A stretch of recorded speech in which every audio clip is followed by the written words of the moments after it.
Begitu semua orang keluar, Dewi segera menjatuhkan dirinya ke atas ranjang, mengambil semua perhiasan itu dan berseru dengan antusias, "Kaya raya, kaya raya!" Perhiasan mahal sebanyak ini bahkan hampir melebihi seluruh hartanya. Lorenzo jauh lebih kaya dari bayangannya. Impiannya seumur hidup ini adalah menjadi kaya tanpa bekerja, lalu menikmatinya sampai mati. Dia juga pernah berpikir ingin giat bekerja, mencapai kebebasan finansial pada usia 30 tahun, lalu berkeliling dunia.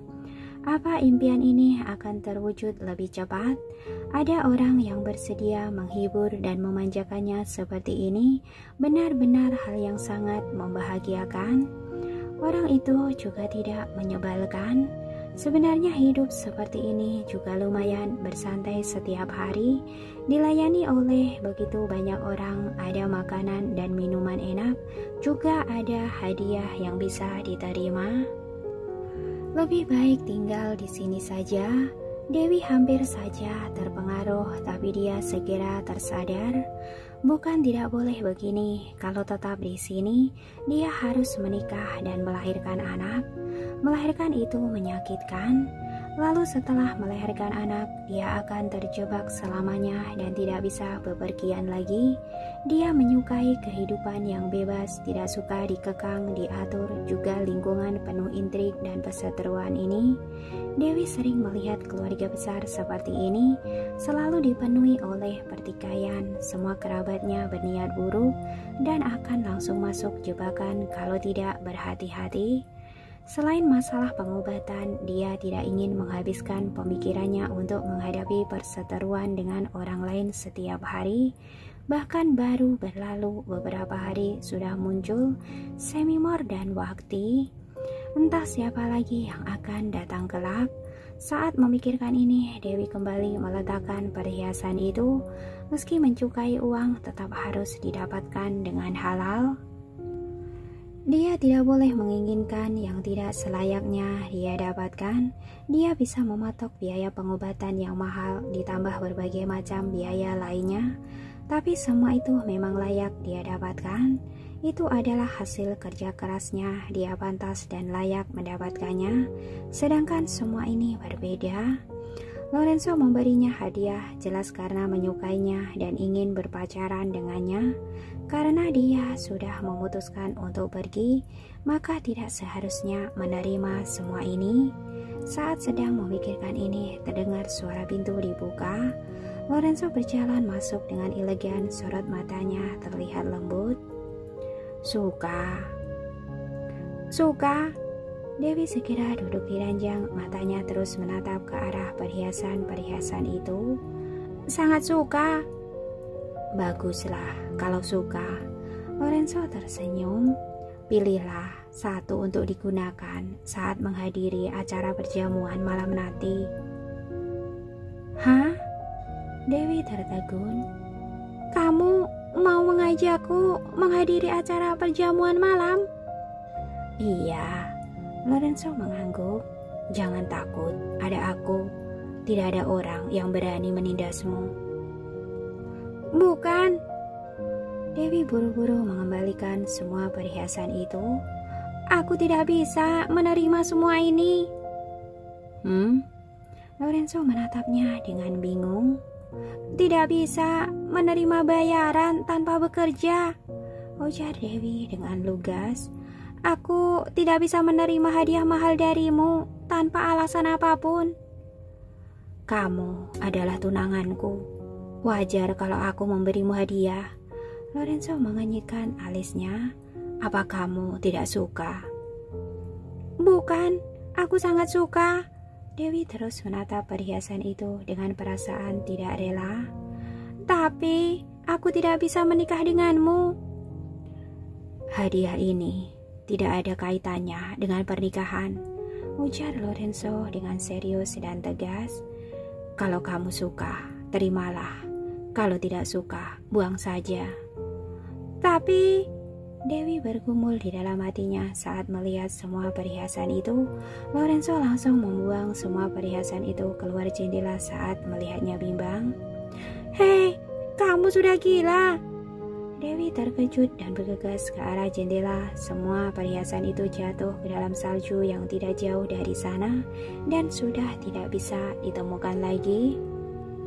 Dia pun langsung melompat ke bawah untuk mencari karena panik. Wiwi. Lorenzo bergegas mendekat dan ingin menahannya, tetapi gerakan Dewi lebih cepat dan dia sudah melompat ke bawah. Saat Lorenzo bersiap melompat untuk menyelamatkannya, dia menyadari wanita itu sudah mendarat dengan stabil di tanah, lalu merikukan tubuh untuk mencari perhiasan itu.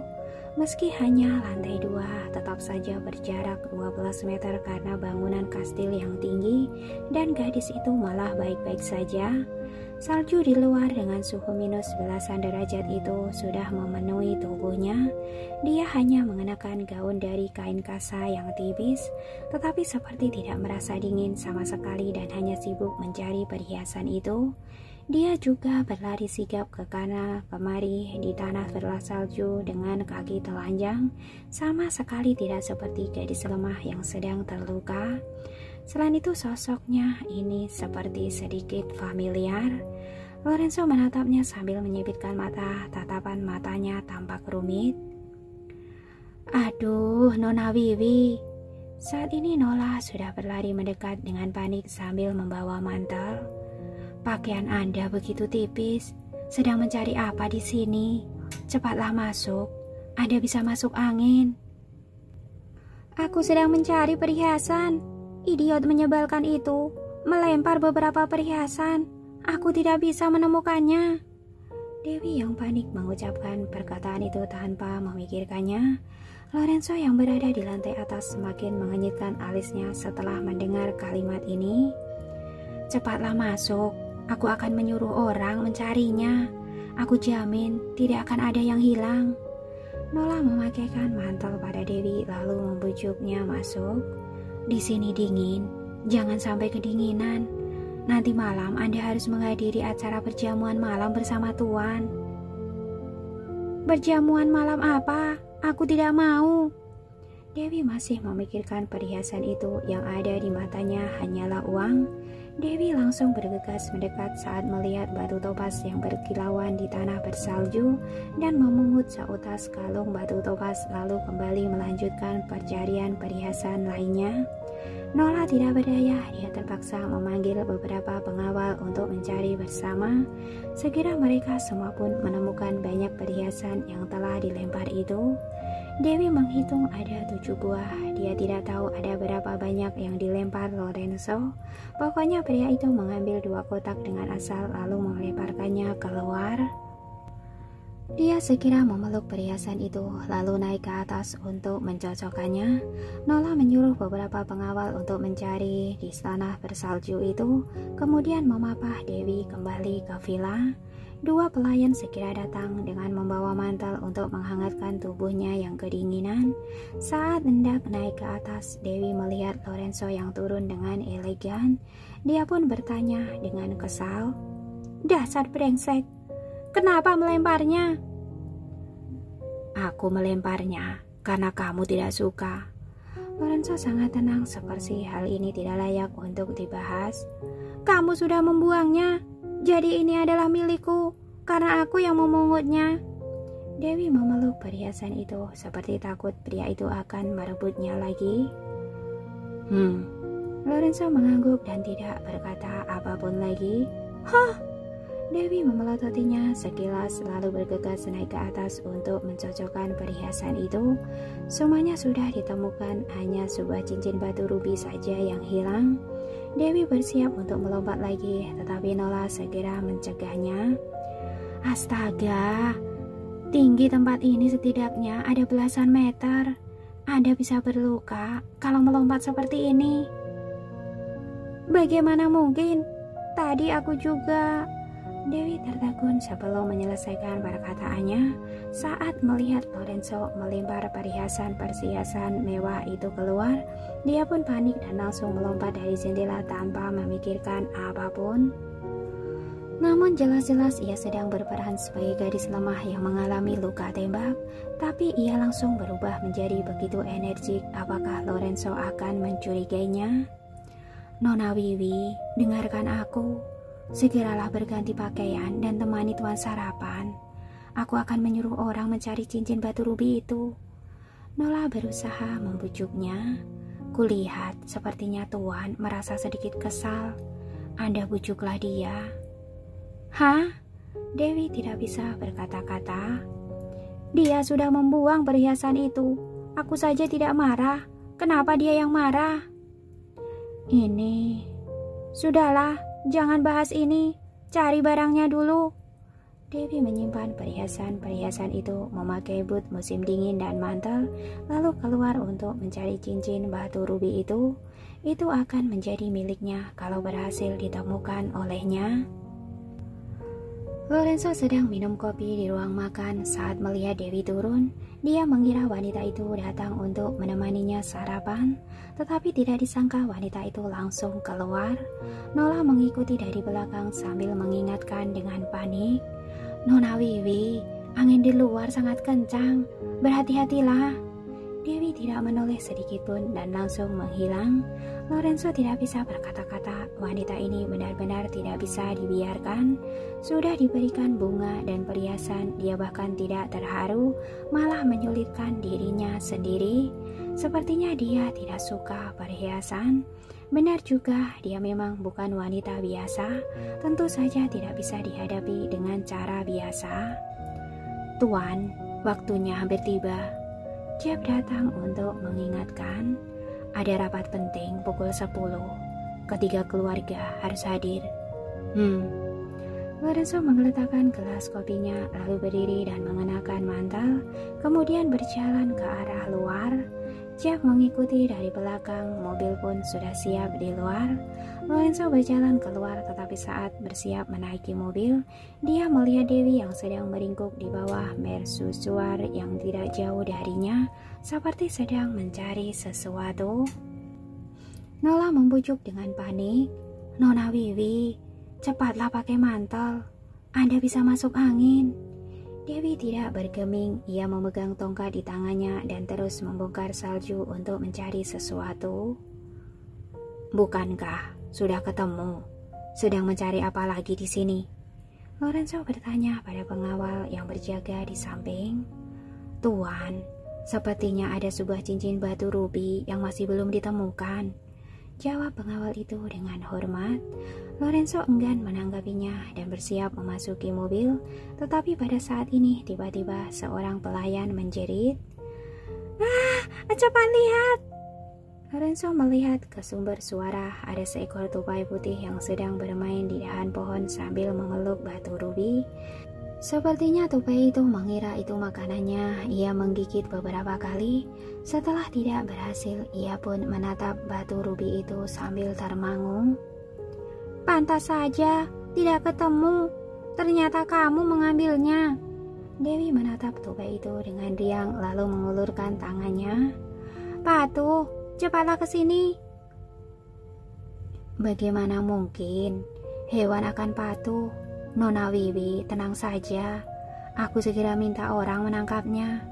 Saat Nola bersiap memanggil orang, Dewi sudah bersiul, lalu tupai itu segera melompat ke pundaknya dan menyerahkan batu rubi yang sedang dipegang itu dengan patuh padanya.